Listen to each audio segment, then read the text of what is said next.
On December 18th, 2015, I stumbled out of a fancy theater late at night. I had just seen Star Wars The Force Awakens, and I was probably still in some form of light shock from the experience. As I've previously mentioned, this movie was probably the one I'd been most excited for in my entire life up to that point. A big part of why it was so exciting was because this was a movie that, for the longest time, I was sure was never going to happen. I grew up with the original 6 films, and by all accounts, it was over. George Lucas said it himself, and I really couldn't imagine another episode happening without him. Turns out it would, as Lucas wanted to continue to give work and stability to his employees and oversee the continuation of his company and studio. So in October 2012, he sold Lucasfilm to Disney, and they greenlit a new trilogy to start with Episode 7 in 2015. The idea of an Episode 7 was so new and exciting that the promise of 2 more films continuing the story to make it a trilogy was almost an afterthought to myself and many other fans at the time. Not that we didn't know anything about these 2 films, of course. By this point, both Episodes 8 and 9 had directors, the former being announced as Rian Johnson in 2014, and the latter being announced as Colin Trevorrow sometime in 2015 before The Force Awakens release. We knew they were happening, but unlike Episode 7, we didn't even have any expectations for what kind of starting point our new heroes would have for the next 2 films. That all changed after seeing Episode 7 and being formally introduced to Poe, Finn, Kylo Ren, and Rey. As should be the expectation for any project involving J.J. Abrams, The Force Awakens story included multiple mysteries, mainly surrounding 3 things. First, the origins of Rey. 2, Snoke and the First Order. And 3, what led Luke Skywalker into exile on Ahch-To? In the 2 years between Episode 7 and Episode 8's release, the fan theories created to answer these questions evolved as we continued to rewatch The Force Awakens, and as more and more information became available surrounding Episode 8, which eventually was called The Last Jedi. And you want to know what the worst part is? Almost none of them got anything right, including myself. Yes, later on I will include my own personal fan theories, and yes, they're just as wrong as the rest of them. With the legacy The Last Jedi has had in the years since its release, it's fascinating to me that nobody has revisited the general fan speculation from the time before the release of the film. I think there's still value in those predictions, because it helps to show how unprepared many fans were for the movie that we actually got. I would even go as far as to suggest that maybe this blindsiding led to many fans hating it so much. There was so much discourse around how the film subverts your expectations, and that became a huge meme after it was released. It's strange to me because while that said subversion made for an exciting and interesting experience watching the film for the first time, that was never really the reason why I liked the film so much. I was just hoping it wouldn't be a redo of Empire as The Force Awakens was to A New Hope, but I mean, that was about it. As for why I did and still like The Last Jedi to this day, well, how much time do you have? I guess a good starting point would be to contrast the film that we got with what many fans were expecting before its release. So we'll start with the main fan theories I remember from right after the release of The Force Awakens until around mid to late 2016, before The Last Jedi started filming and set leaks began to color our expectations for the upcoming film. Then we'll move on to how the fan theories were colored by the aforementioned set leaks from late 2016 up to early 2017, with that period ending after we got the first trailer for The Last Jedi at Star Wars Celebration in April 2017. And then this last stretch of fan theories will cover the time period from that release of that first trailer all the way up to the release of The Last Jedi on December 15th, 2017, when our expectations were, let's say they were, Good. Brother. Beautiful. Ladies and gentlemen, welcome to Episode 8.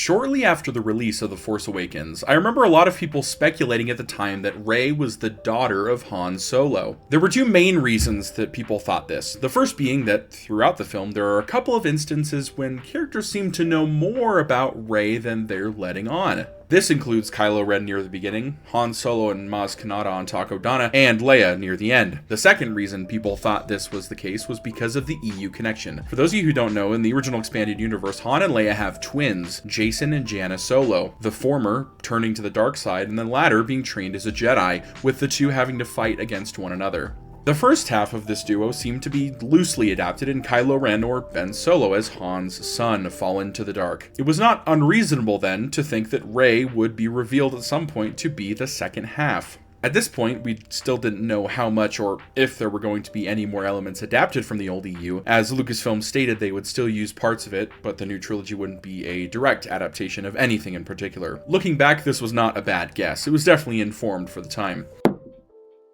Speaking of bad guesses, however, I'm just going to say this up front. Every Snoke theory was bad and also completely interchangeable. Okay, there were probably some that were accurate or a more interesting use for the character, but there was so little information about Snoke that everything and anything filled the vacuum. The two most ridiculous Snoke theories I saw at this time were first that Snoke was Mace Windu, and that second Snoke was Darth Vader time traveling from the past before his death and redemption to secure his Sith legacy. Look, I get that Snoke ended up being such a placeholder nothing of a character that was only interesting after he died, but I really don't think you could have made either of those work. When vaguely expositioning about Luke in The Force Awakens, Han says Luke went looking for the first Jedi temple. Well, what was at the first Jedi temple? Why did he go there in the first place? That hinted that he found something on that island, and maybe that something was keeping him there. I remember people thinking at the time that there was some ancient power in the first Jedi temple that would aid in the fight against the First Order. It still doesn't really make sense as to why Luke would still be there for so long if that was the case, but this one is also very plausible.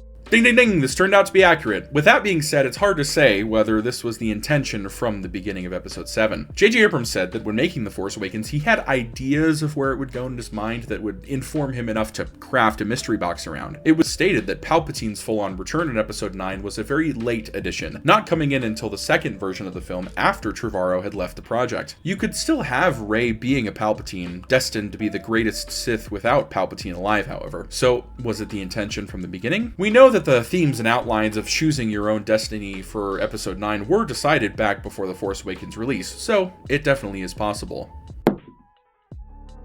This was the big Snoke theory that, like a lot of the others, was being thrown around the whole time between 7 and 8. So why were people thinking or expecting this? All we know about Darth Plagueis in canon is that he was able to cheat death until he wasn't. So maybe with his killer and former apprentice out of the picture, Plagueis could make his grand return and finally achieve galactic domination under a Sith empire. My main problem with this idea is that in the movies, we hear about Plagueis exactly one time, and his only relevance to the story is how it relates to Anakin and his fall to the dark side. I understand that fans who have read the book would be excited to see Plagueis return, but that is such a small contingent of even the hardcore Star Wars fans. For the rest of the audience, this literally comes out of nowhere and isn't as interesting, because there hasn't been any semblance of build-up in any previous film. Look, say what you will about Palpatine returning in episode 9, but he is at least a character that has history and whose return is believable. I mean, he was in the EU, there's at least precedent for it, and the character himself is entertaining to watch. He also has connections to characters that are still around at this time. I know I said earlier that Lucasfilm wasn't adapting stories from the EU, but beyond Palpatine, Dark Empire has next to no similarities to The Rise of Skywalker. I only bring it up to say that Palpatine's return is something that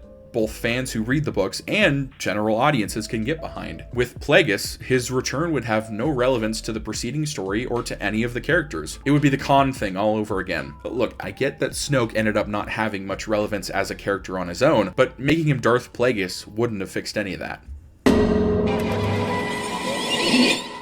Once we started getting set leaks from episode 8, we saw quite a bit on the island, but hardly anything from Luke. We also didn't see him on any other location shoots like Canto Bight or Crate. This led some to thinking that maybe Luke was trapped on the island somehow. Someone or something was keeping him there, and then Rey would either have to save him or fight to help him in his escape. People already gave The Last Jedi crap for emasculating Luke for giving him an arc, so I can't even imagine how people would take Luke having to be rescued by the strong female lead. Again, say what you will about Luke's character and arc in The Last Jedi, but it's more in line with how he was portrayed in the original trilogy, and believable to his character, that he would stay on the island out of noble devotion and that he thinks he's doing the right thing by closing the loop. Oh, so that's where I've seen that before. It's time for the Jedi to end.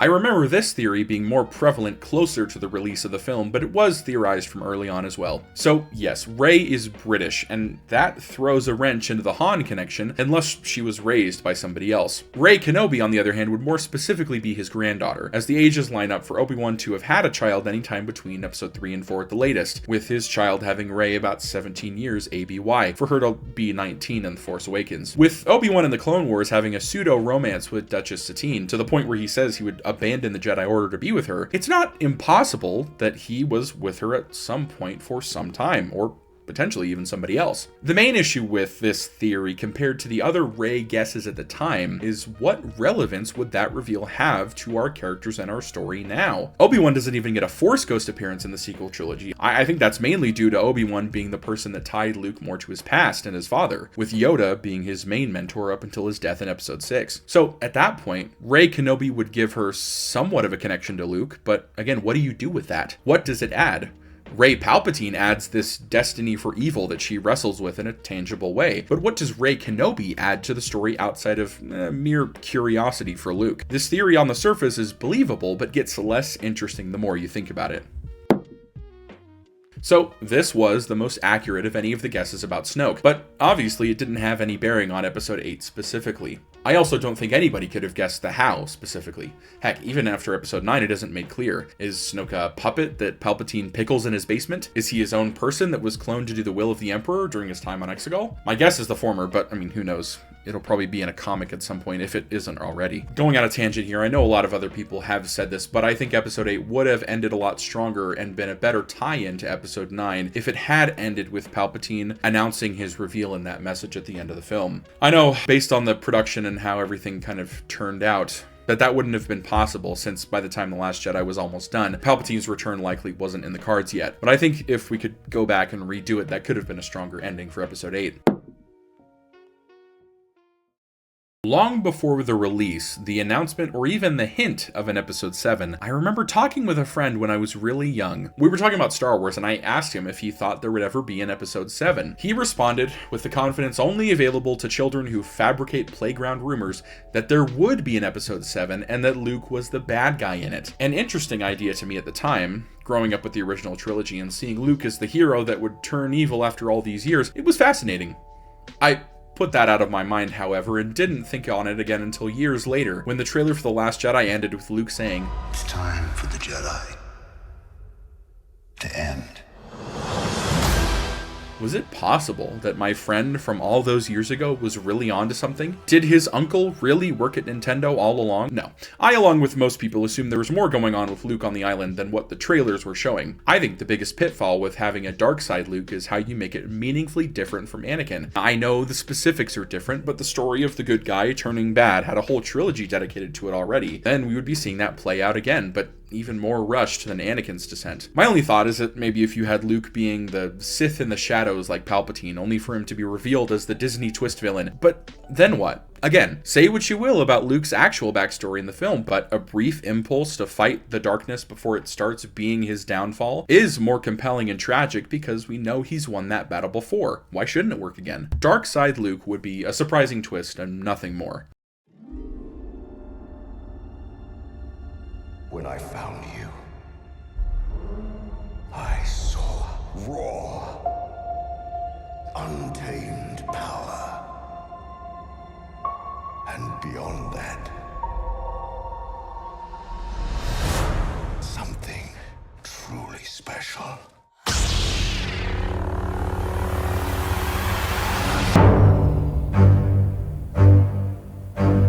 Now we get into some of my own personal fan theories leading up to The Last Jedi, and as I alluded to before, none of these are going to be any more earth-shattering than what was floating around at the time.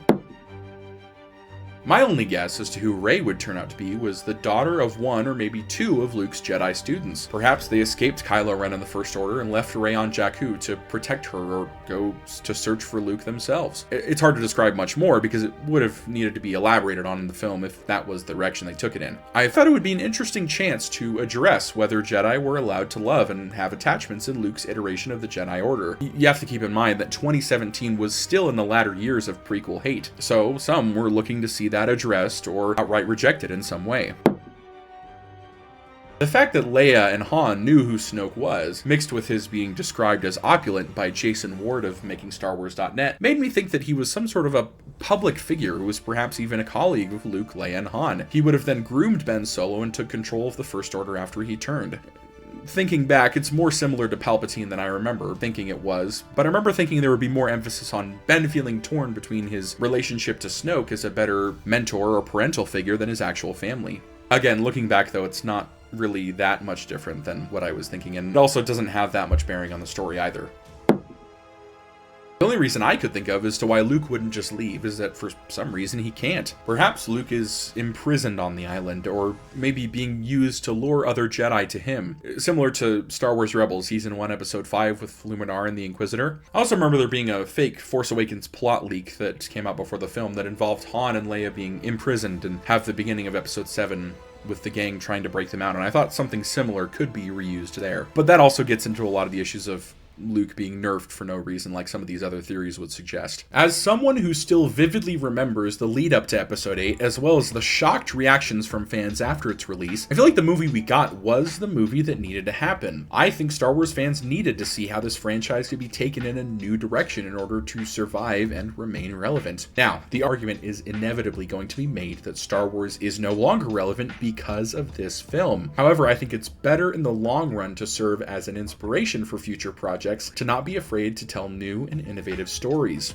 The irony comes in from the fact that The Last Jedi is sandwiched between two films, and followed by miniseries after that played things very safe relative to itself. I personally think that Lucasfilm could keep Star Wars more relevant by limiting the amount of content they produce, as well as continuing to think outside the box and take risks. Good example, two of the more popular recent Star Wars series were Andor and Skeleton Crew. I think the reason being that the actual story is what endures, not the build-up or the fan theories or even the initial reaction and reviews. Look, I know this is anecdotal, but I have talked to a few people who liked The Last Jedi a lot more upon rewatching it, because maybe they only saw it once and then decided they didn't like it, but after getting over that initial shock of seeing it play out for the first time, we're able to see the film and its story more clearly and kind of see where it's going. And especially after going through all of these terrible fan theories, it seems clear to me Star Wars The Last Jedi was the best version of Episode 8 that it was possible to get.